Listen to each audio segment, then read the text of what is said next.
Good morning. Welcome to the conversation on your digital first Pan-African News Network, TOS Television.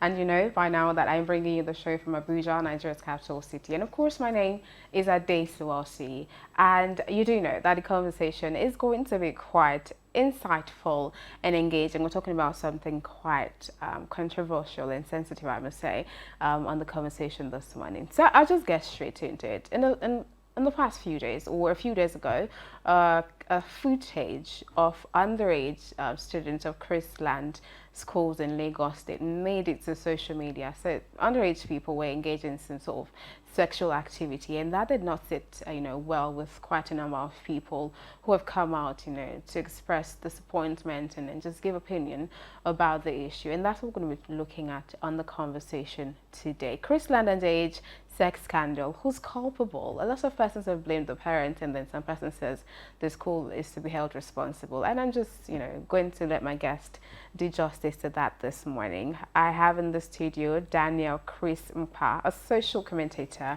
and a business strategist. Good morning and welcome to the show. Hi, good morning. Good morning. It's good to have you. So now let's just get straight into it.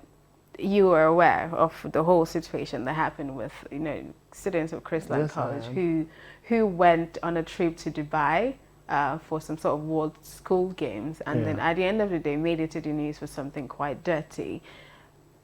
How did you react, or what was your first impression or reaction when you first saw that or heard the news? I was disappointed, but I wasn't stunned. No, you weren't stunned? No, I wasn't stunned because of the time we're leaving. It's becoming like a societal norm to expect this kind of thing. So disappointment, yes. Stunned, not really. Oh. Okay, so who do you think is culpable? Those are the age of the kids involved have been in question. Some said 10, and then others have said 13. But would you know that they're either preteens or basically teenagers who are not who have not reached the age of consent, to have sex? Who do you think is culpable in this? The parents or the school? Who should be held responsible, basically? So we can do a percentage duo. Okay. In the sense that we can blame the parent for a portion, then blame the school for a portion. The primary job role of training is for the parents. We could play the school secondary. Why do I say so?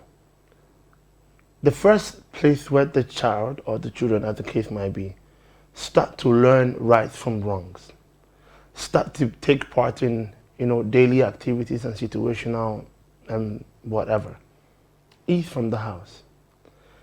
So I'm going to do a lot of apportioning to the parents, then give the school their portion too.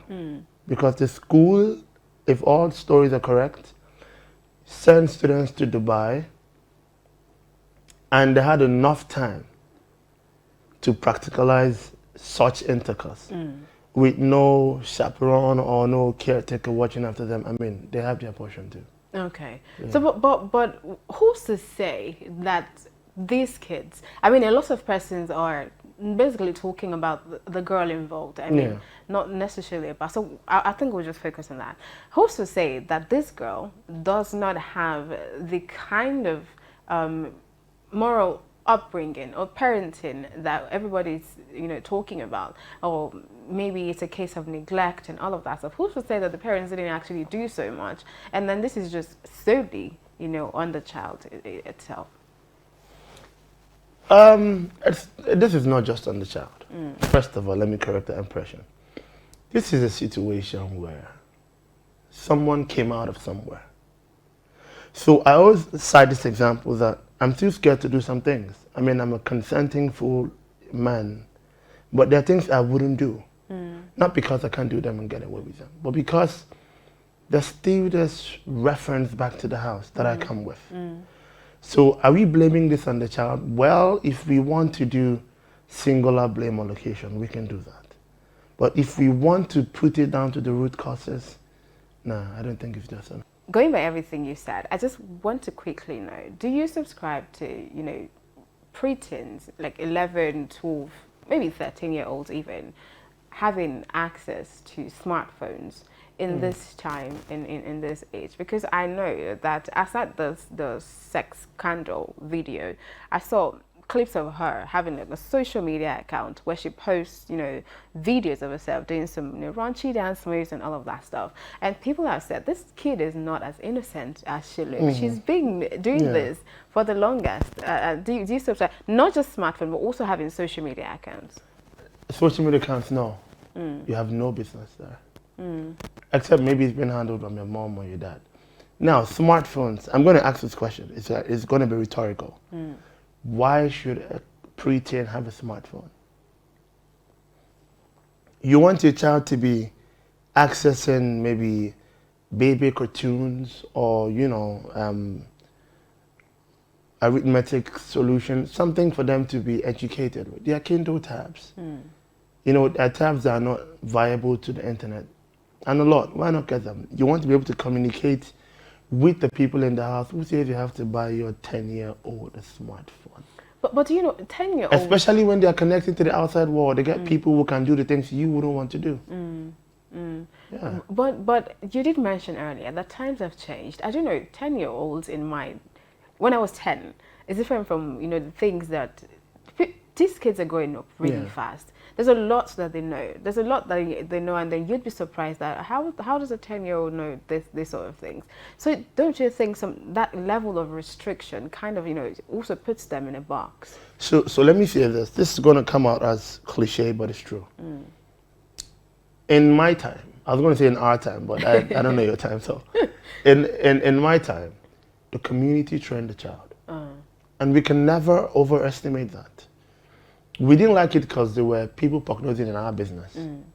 Some were positive for our good. So you see Mama Nkechi's child going to a hotel and then you go and tell Mama Nkechi. Yes. But antecedents have come different nowadays and nobody wants to be in anybody's business because no parent wants anybody looking into their business. But it's now like the external society is really affecting what happens inside, especially at the time we're living now.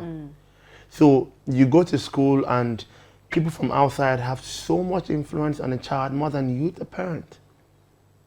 What I'm saying in essence is, it's come to a time where, yes, gripping the child might make them become wayward and all that, but there are better ways to train the child. I always say this, it's not about the one child that turns bad.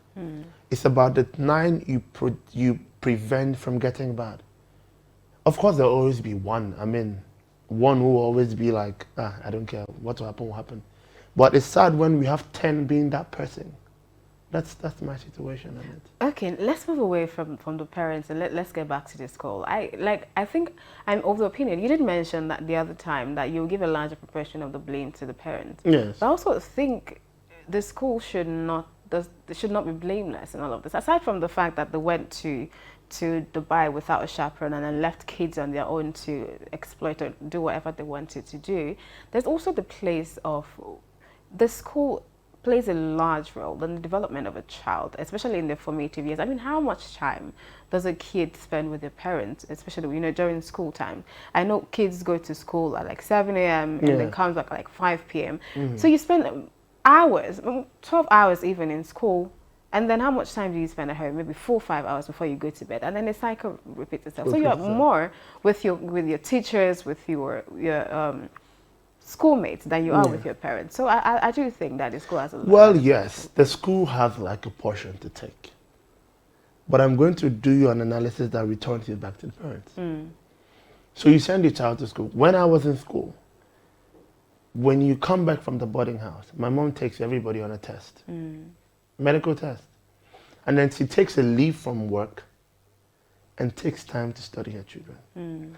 Parenting is a rigorous exercise. It's not a one-day thing. It comes with motivation, discipline, name it. So when she did that, you would go to school and you don't want to come back home and mommy would check your PP and then there's a problem, so to say. The school is supposed to watch and guard closely. But school can never 100% do it. There are 20 teachers. There are 3,000 students. How do you can do your best. You should do your best. You should make sure, You protect them from it. Like when we started, I told you that how do you send students to Dubai and then there's no chaperone, making sure they don't get to meet each other. I went for stand competitions as a student, and then you don't even stay close to the girls' hostel. You only see during time for training or time for feeding. School has a very large portion to take. The cake is too big.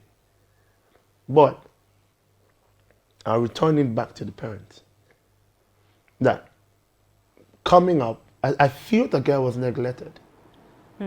Yeah, I feel like her growing up was, training as a growing child was really neglected. There wasn't so much done. So when she went to school, it was sort of like a continuity of what she already started. That's how I'm going to judge it. So, because we're wrapping up in a bit, but in conclusion, all of this, in all of this, the parents and the upbringing of the child is what we're going to question and not necessarily the school. No, I'm going to question both parties. Or society even. Yes. No, society will never change because of you. I say that a lot. It's like people blame a lot on social media. It would not change because you wanted to. Society will always be what it is. It might change with respect to time or so, but for now, it is what it is. Okay. Parenting from the father and mother, because I'm not just going to sit here and blame the mother. No, it's a two-way thing. And the school have failed the child. Okay. Yes. Both parties have failed the girl to a very large extent. We can't sit here and society will never adjust to feudals. It will never happen. All right. Okay. Thank you so much for coming on the show to share your view with me this morning. Such a pleasure. Thank you, Adeso. I really hope that parents start to train a child the way they want her to grow or they want him to grow, and not the way society proposes. You would end up training a lot of nuisances. I mean, see where we are now. Oh. All right. Thank you so much. And thank you for staying with me on the conversation up until this time. Do not forget that I'm back here same time, same channel tomorrow. But before then, follow us across all social media platforms. It's TOSTV Network on Facebook, Twitter, Instagram. The channel to subscribe to on YouTube is TOSTV Network. And of course, stream our website, www.tostvnetwork.com for news, stories, and happenings from across the world. Thank you for joining me again. My name is Adeso Osuyi, and I'll see you tomorrow.